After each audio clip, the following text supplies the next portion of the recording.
Hello chess friends, welcome back to our YouTube channel. If you're looking forward to improve your calculation, I think this is a good position to start.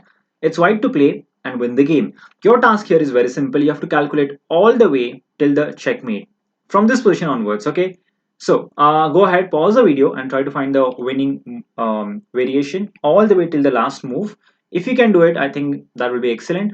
There's one particular move which is slightly difficult or maybe incredibly difficult to calculate while calculating. So yeah, go ahead, find the variation. So here's the solution. If you want, you can pause it. By the way, I'm going to go right ahead, show you the move. The first move is going to be rook h8 check. All right, you can see that the bishop on d6 is covering the g3 square, which is basically forcing him now to play knight h5. Okay, this is the only move. Now rook takes h5, king takes h5. Till this point, I don't think anything was difficult at all. The next move is going to be tough.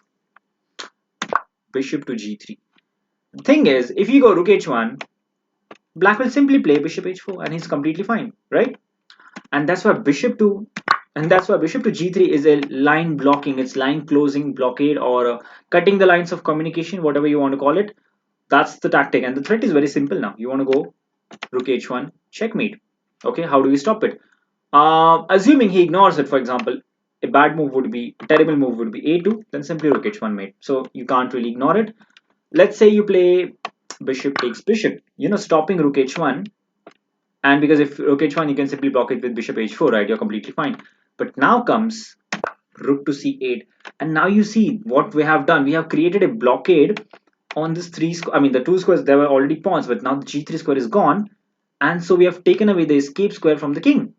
So for example, if something like king h4, he's trying to run away, but there's no way.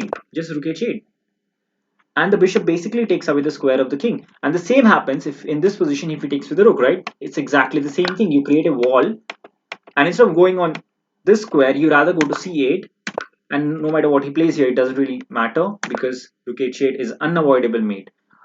And that's the thing. He can try to go to h4, but he can still not go to g3 or any other escape square. We are completely blocking him off. All right, so what else can be done? Well, you might say, okay, rook b1. Does it delay anything? Not really, because you still continue with rook c8, and now you can see it doesn't matter what you do, rook h8 is coming.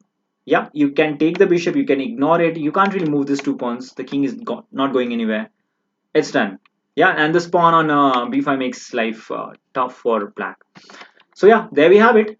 The correct solution to this was rook h8 check, knight h5, and just takes it. This was simple. Bishop g3 was incredibly tough to calculate perhaps, and whatever he plays after this, just rook c8 followed by rook h8 is mate. So this was the calculation exercise I wanted you to solve. Hope you enjoyed it. There's a similar video in which I have shown you a complicated position where you have to find all the way to the mate. These are good calculation exercises which can help you to improve your calculation apart from solving problems, which is another thing I recommend. Hope you enjoyed it. Thank you for watching. Until next time, see you guys.